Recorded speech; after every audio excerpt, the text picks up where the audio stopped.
Break के बाद एक बार फिर से आप सभी का स्वागत है आयुर्वेद पर आधारित हमारे इस बेहद खास कार्यक्रम स्वस्थ विचार में। मैं हूं आपके साथ आपका साथी विकास। दर्शकों, ये कार्यक्रम प्रकृति पर आधारित है। ये कार्यक्रम आपको आपकी सेहत से जोड़ता है। ये कार्यक्रम आयुर्वेद के तमाम उन जो रहस्य हैं, जो आप सभी के लिए वो रहस्य ही इसीलिए हैं क्योंकि उनकी जानकारी आपको नहीं है, उनको आप तक पहुंचाता है। यानी आपके शरीर को आप खुद से ही कैसे ठीक रख सकते हैं, स्वस्थ और निरोगी काया अपने आप को आप दे सकते हैं, वो सब होगा कैसे, वो सारी चीजें इस कार्यक्रम में रोजाना चर्चा की जाती हैं। और इसीलिए आप सभी से हम अनुरोध भी करते हैं कि जब भी आप इस कार्यक्रम को देखने बैठे तो कॉपी और पेन जरूर लेकर बैठा करें। जो भी नुस्खे, जो भी उपचार, जिन रोगों के बारे में जानकारी दी जाती है, वो सब चीजें आपसे मिस ना हो जाएं, छूट ना जाएं। तो इसीलिए यदि आप उसे लिख लेंगे तो आपके जहन में ताउम्र वो तमाम बातें बनी रहेंगी। आज के इस अंक में भी हम एक ऐसे ही विषय पर बात करने जा रहे हैं और एक खास तौर पर आज का ये कार्यक्रम डेडिकेटेड है तमाम उन महिलाओं को, तमाम उन बहनों को जिनके साथ महिलाओं वाली समस्याएं होती हैं। और महिलाओं के साथ जो समस्याएं होती हैं वो कुछ इस तरीके की होती हैं कि बहुत सारी महिलाएं उन समस्याओं को डिस्कस नहीं कर पाती हैं। चाहे वो झिझक होती है, चाहे वो एक लाज होती है, जिसकी वजह से वो उस झिझक को किसी आगे नहीं शेयर कर पाती हैं और अंदर ही अंदर अपने रोग को बढ़ाती रहती हैं। तो इसी कार्यक्रम में हम चर्चा करेंगे। तो तमाम वो महिलाएं इस कार्यक्रम को बहुत ध्यानपूर्वक देखें, सुने और उसको समझने का प्रयास करें और उन सभी चीजों को अपने जीवन में जरूर उतारें। गुरु जी, आज के इस अंक में हम महिलाओं के विषय में बात करेंगे। जैसे कि मासिक धर्म होता है, ये एक प्रकृति का नियम है जो कि प्रकृति के अनुसार ही एक मास के मुताबिक चलता है। इसमें यदि अनियमितता हो जाती है, गड़बड़ी हो जाती है, या जैसे कि समय का आगे पीछे इसका कम ज्यादा हो जाता है, तो ये सारी अनियमितताएं किन किन वजहों से होती है और इन अनियमितताओं की वजह से कौन कौन से रोग किस किस तरीके से ये बिगड़ सकती है। देखिए, औरत का मासिक धर्म आप ये समझिए, जैसे हम फसल बोने के लिए जमीन की बुआई करते हैं, हाँ जी।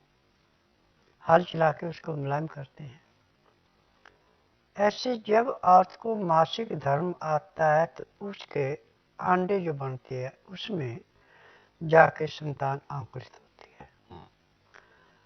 जब औरत का मासिक धर्म ठीक नहीं आ रहा है तो संतान तो पैदा होगी नहीं, परंतु उससे कई प्रकार के रोग पैदा हो जाते हैं। अब इस मासिक धर्म खराब होने के 4 कारण मुख्य हैं। सबसे पहला तो है आपका पहनावा। यदि आप सलवार में नारे की जगह प्लास्टिक पहन रही हैं तो जैसे दूध फट जाता है ऐसे मासिक धर्म का खून फट करके यूट्रस में रसौली बढ़ना होती है, ट्यूबों में सिस्ट बन जाते, भयंकर दर्द होता है।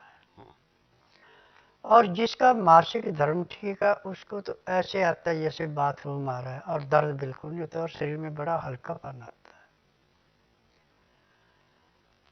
अब दूसरा कारण है कि जब आपको मासिक धर्म आ रहा है, आप खट्टी चरपरी चीजें खा रहे हैं या ठंडा पानी पी रहे हैं तो भी आपका मासिक धर्म खराब हो जाएगा। और तीसरा सबसे बड़ा जो कारण है वो आपके खान पान का। आपको ये पता ही नहीं है कि मेरा मासिक धर्म कब आना, और जो भी मन में आया खा लिया, तो इससे भी मासिक धर्म में रुकावटें आती है। परंतु रुकावट चाहे किसी भी कारण से है, जो उपचार मैं टीवी के माध्यम से बताने जा रहा हूं, यदि आप इसको ध्यानपूर्वक सुनती हैं, समझती हैं, लिख करके रखती हैं, और मासिक धर्म के दिनों में इस उपचार को अपनाती हैं तो आपका मासिक धर्म ऐसे आएगा जैसे बाथरूम आता है, आपको पता नहीं लगेगा कब मासिक धर्म स्टार्ट हो गया, और दर्द नहीं होगा। और जो अंदर यूट्रस में रसौली बढ़ने लगी और रसौली भी खत्म हो जाएगी, ट्यूबों में सिस्ट है तो भी खत्म हो जाएंगे। पहले तो कपड़ा खुले से खुला पहनना सीखें, टाइट कपड़ा न पहने। और मासिक धर्म के दिनों में बॉडी बिल्कुल न लगाएं। और उन दिनों में मेथे, सौंफ, मूली के बीज और गाजर के बीज, चारों चीजें बराबर मात्रा में लेके पीस के पाउडर बना लें। इसमें से 5 ग्राम पाउडर सुबह, 5 ग्राम शाम को 1 गिलास पानी में इतना उबालना कि आधा गिलास पानी बचे। फिर उसको नीचे उतार के जब उसका 15 से 18 डिग्री टेम्परेचर रह जाए, फिर इसको पीना है। सिप सिप करके 20 से 25 मिनट पीने में लगाने हैं। अब 2 खुराकें लेने के बाद जो आपका मासिक धर्म आ नहीं रहा था, दर्द हो रहा था, दर्द बंद हो जाएगा और मासिक धर्म ऐसे आएगा जैसे बाथरूम आ रहा है। अब ये क्रिया आप कम से कम 3 महीने लगातार करेंगे। जैसे भी आपको महसूस हुआ कि अब मासिक धर्म आने वाला, आपको जो मासिक धर्म से पहले दर्द होते शुरू हो गई, उसी टाइम आप इस क्रिया को चालू कर दें। और खाने का टाइम फिक्स करें कि दिन का खाना आप 12 बजे से पहले पहले ताज़ा गर्म गर्म खाना खाएं।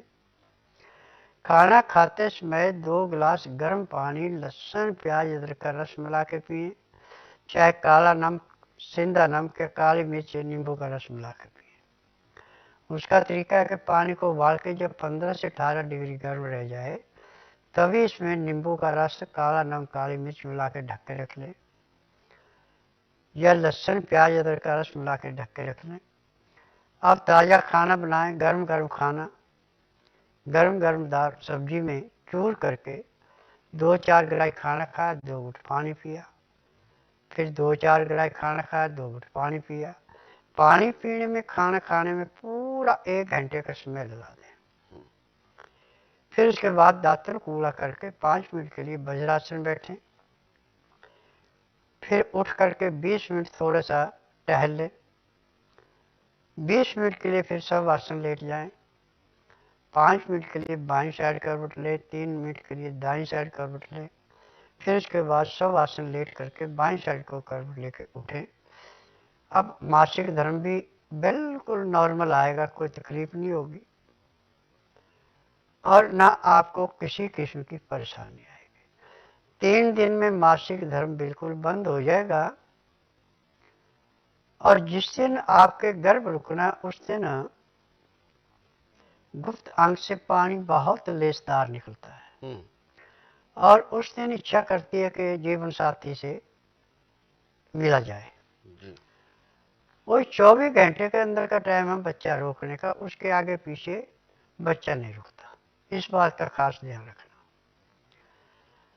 अब संसार में बहुत चीजें ऐसी हैं जिनका पर्दा नहीं रखा जाता, और कुछ चीजें ऐसी हैं जो पर्दे के अंदर रखी जाती है। मासिक धर्म में, लिकोरिए में, धात में जब संकोच करते, उस बीमारी को ढकने की कोशिश करते हैं तो रोग बढ़ता है, घटता नहीं है। और औरतों का लकोरिया, मर्द की धात, जैसे लकड़ी में घुन लग के वो कीड़ा उस लकड़ी को खोखला कर देता है, ऐसे ही शरीर को खोखला करते हैं। तो जो तरीका मैंने अब ये बताया, यदि आप इसको अपनाती हैं, हर महीने अपनाती हैं, तो आपको जिंदगी में कभी किसी डॉक्टर हकीम के पास नहीं जाना पड़ेगा, ना ही आपको कोई रोग होगा। और ये नियम अपना लें कि दिन का खाना 12 बजे से पहले और रात्रि का खाना दिन नष्ट होने से पहले खाने, घंटा 1.5 घंटा पहले सोने पे सुहागा। नहीं तो अस्त होने के 1 घंटे के अंदर अंदर खाना अति आवश्यक है। और रात का खाना खाने के बाद वज्रासन से उठ के कम से कम आधा घंटा सैर करें, फिर उसके बाद घंटा 1.5 घंटा विश्राम करें। उसमें चाहे धार्मिक किताबें पढ़े, चाहे धार्मिक सीरियल देखें, चाहे परिवार से रिश्तेदारी में बातचीत करें, आपकी इच्छा है। रात्रि ठीक 9 से 10 के अंदर सो जाए। सुबह 4 बजे उठ करके आधा घंटा कपाल भाती, परंतु कपाल भाती उतनी देर नहीं करनी जब तक कि आपको मासिक धर्म आ रहा है और मासिक धर्म बंद हो 3 दिन में हो जाए। कपाल भाती आधा घंटा, भस्त्रिका, अग्निसार 15-20 मिनट, अलोन विलोन, उज्जयी, ब्राह्मणी 2-2, 4-4 मिनट। परंतु लोन विलोन 1 घंटा करना अति आवश्यक है। चाहे आपको मासिक धर्म आ रहा है, चाहे नहीं आ रहा है, चाहे कुछ भी है, लोन विलोन आपको प्रतिदिन करना है। लोन विलोन का फायदा तभी होगा जब सूर्य उदय होने से घंटा 1.5 घंटा पहले हो लेगा। सूर्योदय होने के बाद जो भी आप योग करेंगे, प्राणायाम करेंगे, उसका पूर्ण लाभ नहीं मिलता। हमारे फेफड़ों को जितनी अच्छी ऑक्सीजन मिलेगी, जितना फेफड़ा स्वस्थ रहेगा, उतने हम रोग रहेंगे। जब फेफड़ों में किसी किस्म की चिकनाहट, बलगम, अग्जिमा कोई चीज बैठेगी तो फिर आपको रोगों से जूझना ही पड़ता है।